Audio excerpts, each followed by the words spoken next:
공직선거법인데요. 대한민국 헌법과 지방자치법에 의한 선거가 국민의 자유로운 의사와 민주적인 절차에 의하여 공정하게 행하여지도록 하고요. 선거와 관련한 부정을 방지함으로써 민주정치의 발전에 기여함을 목적으로 1994년 3월 16일에 제정된 법률입니다. 네, 오늘의 법은 공직선거법입니다. 투표소 운영 방침에 따르면요.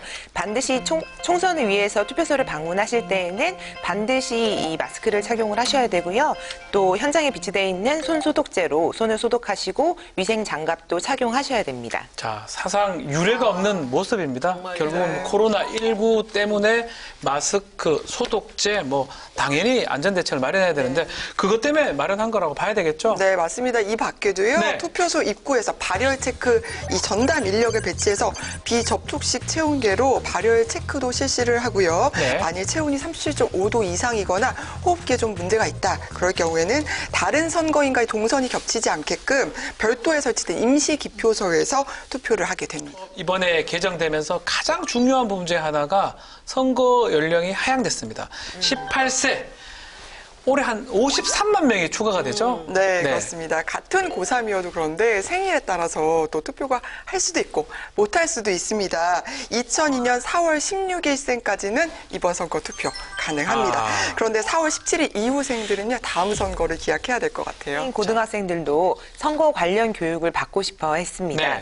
실제로 한 입시 업체가 고3 503명 수험생을 대상으로 해서 설문조사를 한 결과 약 90%가 4월 총선에 앞서 선거법 교육이 필요하다라고 답변을 했고요. 더 적극적으로 정치 관련 이 토론 교육을 원하는 학생들도 많았는데요. 전국에 1,430명 조사를 한 결과 80.3%가 정치 참여 활성화를 위해서 필요한 교육으로 정치적인 문제나 이슈에 관한 토론 수업을 꼽았습니다.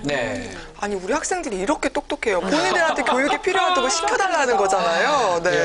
고3 투표권이 지금 갖게 됐으니까 관련 선거법 교육도 필요할 것 같고요. 문자 발송 횟수나 시간, 이거 규정 있을 것 같아요. 없습니까? 있습니다. 있죠, 그죠? 공직선거법 제59조에 따르면 문자 메시지를 전송하는 방법으로 선거 운동을 할 경우 우선 전송할 수 있는 사람은요, 후보자와 예비 후보자만 가능합니다.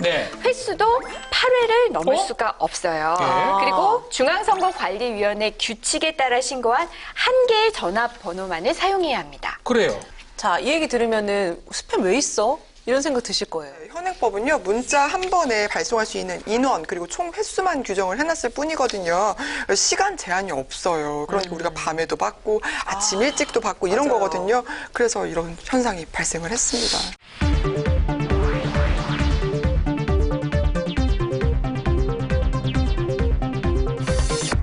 법안이 있습니다. 문자 메시지를 통한 선거운동 정보 전송도요, 오후 10시부터 오전 6시까지는 하지 못하도록 하려는 것으로요, 2018년 9월 17일 김도욱 의원이 대표 발의했습니다.